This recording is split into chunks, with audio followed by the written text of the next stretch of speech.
Now, U.S. officials confirming to CNN that Iran test-fired a defensive surface-to-air missile yesterday. This comes, of course, just days after the regime launched an anti-ballistic missile, which theoretically could be outfitted with a nuclear warhead. The Trump administration has said Iran is officially, quote, on notice, and President Trump has declared all options on the table. Let's bring in former U.S. Senator and Democratic vice presidential candidate Joe Lieberman. He leads an advocacy group called United Against Nuclear Iran. It opposed the 2015 nuclear deal. The group has received funding from supporters of Israel, including billionaire Sheldon Adelson. Senator Lieberman, thanks so much for being here. We really appreciate it. First, I know of your deep and abiding respect and friendship with Senator John McCain, and I just want to get your thoughts on President Trump slamming him for his criticism of the Yemen raid. He said McCain should not say whether a mission is a success or a failure, and that he is emboldening the enemy by doing so. Yeah.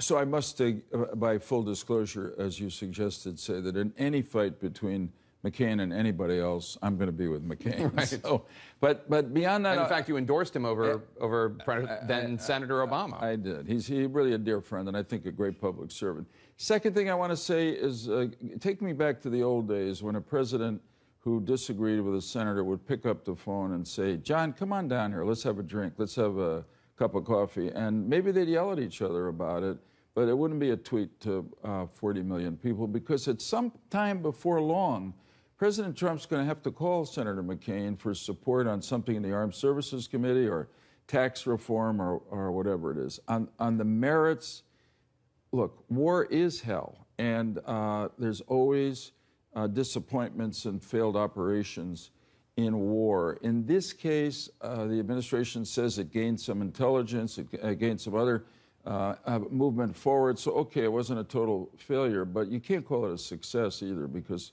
we lost a soldier, others were wounded, and some bystanders, innocent civilians, were killed. So, again, I wish more people around here were talking to each other rather than speaking through tweets or even through cable news. Let's talk about Iran. You take a little shot at cable news there. Talk about Iran. The Trump administration has introduced additional sanctions against the country, and they have not ruled out the use of force. Do you think military action could ever be a correct course of action when it comes to Iran?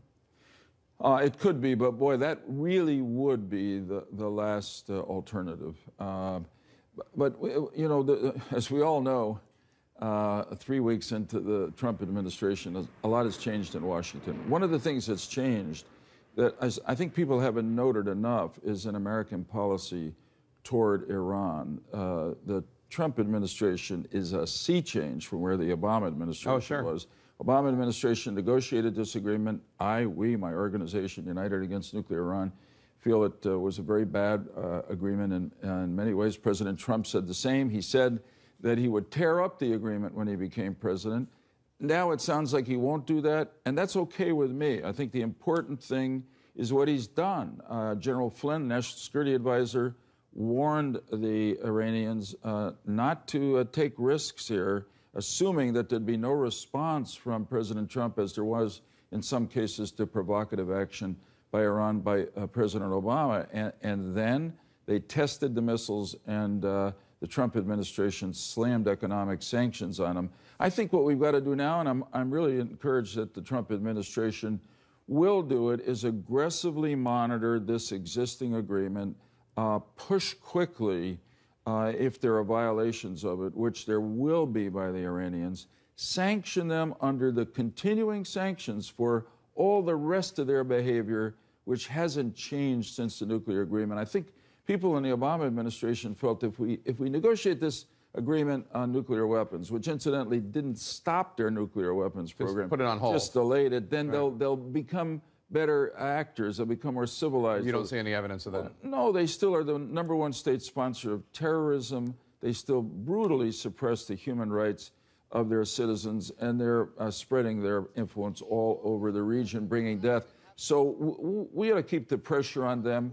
And if the occasion comes where we feel that there's no hope, then we have to pull out of that agreement and hope that we can convince our allies, certainly in Europe, to do the same. What do you think of President Trump's travel ban, the halt of the refugee program, the halt perhaps indefinitely to taking in Syrian refugees, and then the suspension of any travel from 7 majority Muslim countries that the Obama administration has designated countries of concern for national security reasons. Obviously, this is being used against the U.S. By our enemies, by American enemies, trying to gin up the idea that the United States is anti-Muslim. Right. And I believe the Ayatollah said that President Trump has revealed the true face of America. Yeah. So let me say first that I would never judge an American action by its popularity elsewhere in the world. It's a factor, but if we're doing something that we feel we need to do to protect our security, then sometimes you have to make people elsewhere unhappy. In this case, I wish the Trump administration had done this in a more focused way. What do I mean? Instead of banning everybody from this series of countries, closing off the country to refugees, which is not our history, I wish President Trump had said to General Kelly at Homeland Security, whoever else he wanted to involve, give me a program that I can put into action as quickly as possible that will do what the president has called extreme vetting. Right. Make sure that wherever you're coming from in the world to the United States, if there's any evidence at all that you want to do us harm, that you're a terrorist, you're a radical Islamist terrorist, then you're going to be kept out of here. Incidentally, one of the things that we've always worried, and I've been active in this field for a long time, is that the terrorists would begin to come in from other countries, even from our European allies. Right.